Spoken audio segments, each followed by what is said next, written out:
Hello everyone, Manithral here, and welcome to the weekly update video for RuneScape 3, RS3. It is a quality of life / patch notes week, which is good because it's double XP week as well, so keep that in mind. And double XP, keep in mind, you have 48 hours until March 2nd. During that login time for those 48 hours throughout the entire time, you'll be able to get double XP, so it's not restricted to just the weekend anymore. There's a lot of patch notes coming up, but more importantly, let's get into the other stuff. We have the Desert Pantheon and Dwarven Instinct auras. So, these are now going to be, and now are, available to everyone. However, you do have to have ways of obtaining them. So here's how you can get a hold of them. The Desert Pantheon Aura. It costs 2k Desert Pantheon fragments. It says you can earn 50 fragments each time you fully complete all the objectives in the Shifting Tombs while having tier 8 loved overall Menaphos reputation. So it does take quite a bit to be able to actually get that. It says you can craft the aura by clicking on the fragments to transform them. Note, the aura no longer has the Ward of Ictharian Sign of Life feature. The Dwarven Instinct comes in 2 halves, each which can be purchased from the Artisan Workshop for 100% respect each. So that's 200% respect. It's not actually too bad once you get into the higher smithing levels.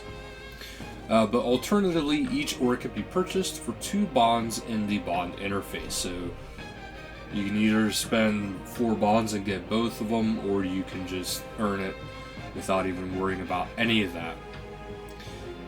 So Lootscape is going to be enabled for these. It does not say what is going to be going on. I'm assuming it's going to be what it has been for a while, the Land Out of Time features. So keep that in mind. But Tuesday, February 25th at 1700 UTC is the update stream. So it says, curious to hear what we've been up to about archaeology. Look no further than your weekly rendezvous with fellow JMods. So they say they will start digging in their Maddox into the skill. There will be surprises, and yes, there will definitely be archaeologically accurate puns. I would think it's probably safe to say that this is going to actually probably have the announcement of the official release date. If they're going to start digging into this thing as a skill.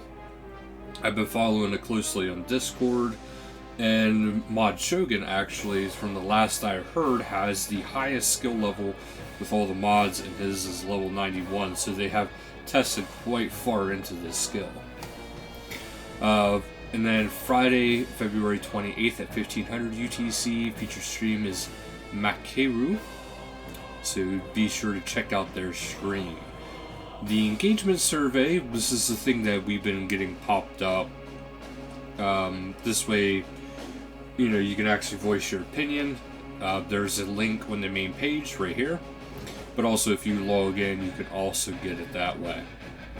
Premier Club, Sunday, March 1st is the last time to be able to get your hands on it for this year. So there is a whole bunch of specialties you can get this way.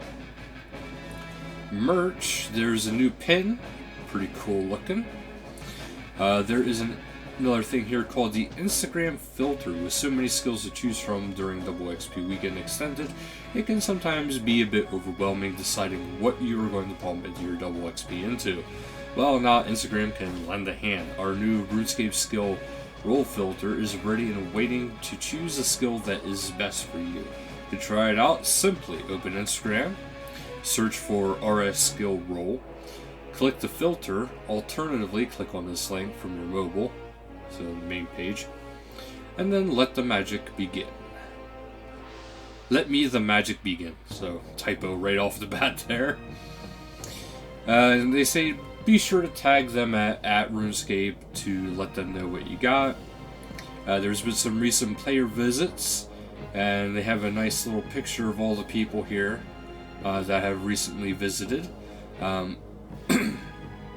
It was on February 21st. He welcomed 20 plus LGBT plus players to visit the office and talk about how working to make RuneScape and Jagex a more inclusive place to be.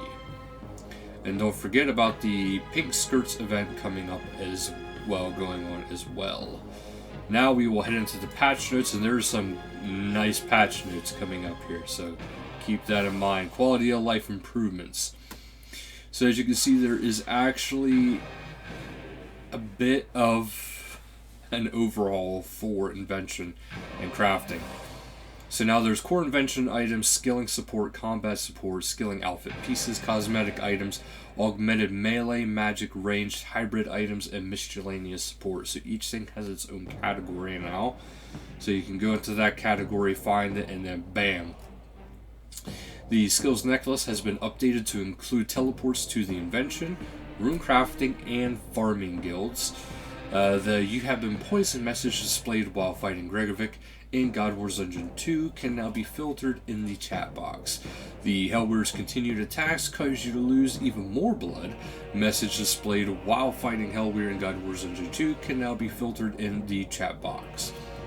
The collect all 2 buttons on the collection box interface have been switched around to match the ordering of the buttons on the Grand Exchange interface. An ancient seed has been added to the Herbie Werby reward shop. When planted using the inventory option, the ancient seed will teleport you to Herbie Werby on Anachronia. So nice little teleport to it. Faction seals in God Wars Dungeon 2 will no longer drop from bosses if you have reached a max reputation for other factions. For example, if you have max Saren, Sliska, and Zamrock rep, Vindicta will no longer drop seals. Pterosaurs now follow the correct tier ordering in the animal breeding log. The Invention Make X interface has been giving some TLC, which we showed you guys. Items are now categorized based on their functionality, such as core invention items, combat support, etc. This can be accessed via the drop-down interface.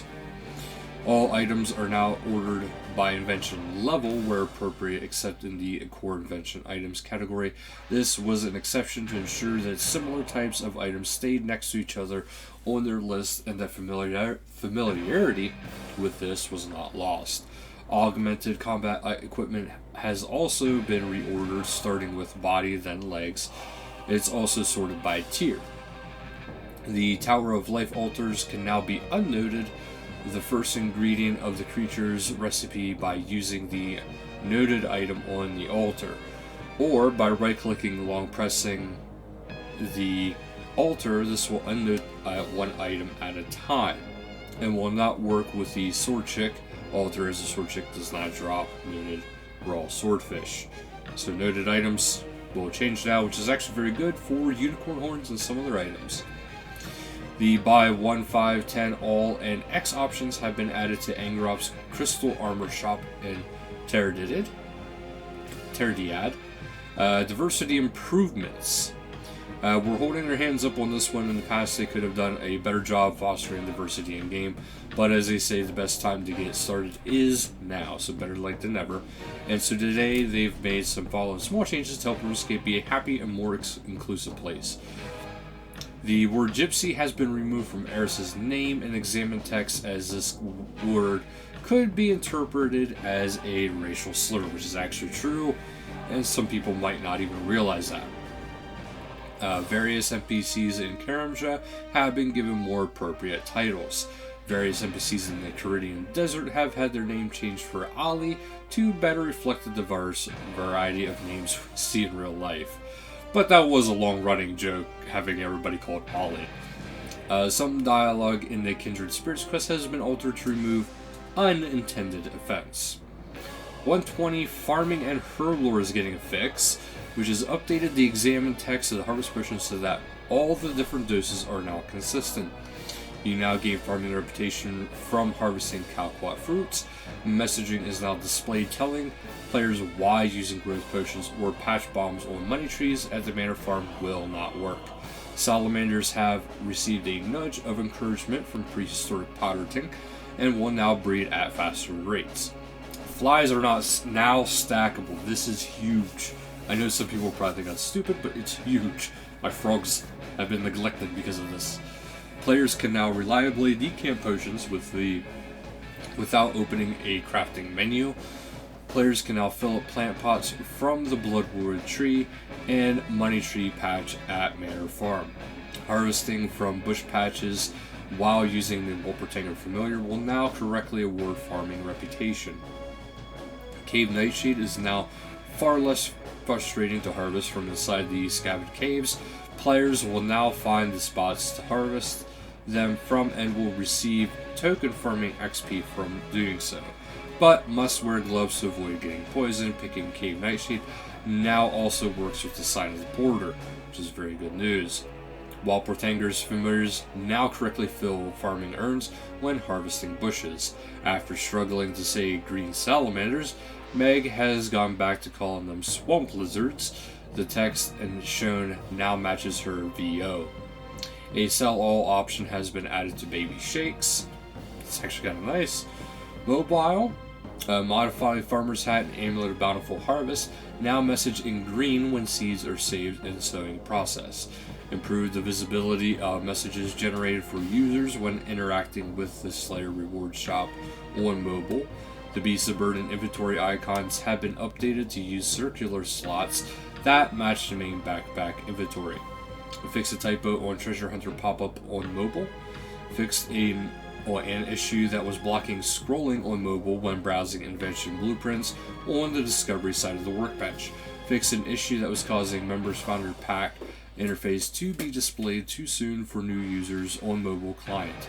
The bank placement indicators should now appear on mobile. Remove PC terminology from the Lodestone teleport interface on mobile. The mining stamina bar is now on by default for players that have a mining level of 15 or greater. You can turn this off by going to your gameplay settings, and then skills, and then mining. If a player has one of Turiel's Berthorpe's introductory paths selected, when they level up to become an experienced player, their path will now be cleared since all the items in this selected path will appear as completed. Lady Death now has closed down the Combat Academy, and the Lumbridge Market has noticed the free real estate moved in. The nearby bank chest remains intact and stays where it was. Some of the combat training dummies have been moved to Berthorpe's training camp, but overall it has been cleaned up and it looks a lot better. Bug fixes, hotfix. The hard farming requester now correctly hands out a random borrows item. Activated auras no longer sent to inventory when the player is killed in PvP zones. The quest marker for Once Upon a Slime is now removed from the mini-map and world map upon completion.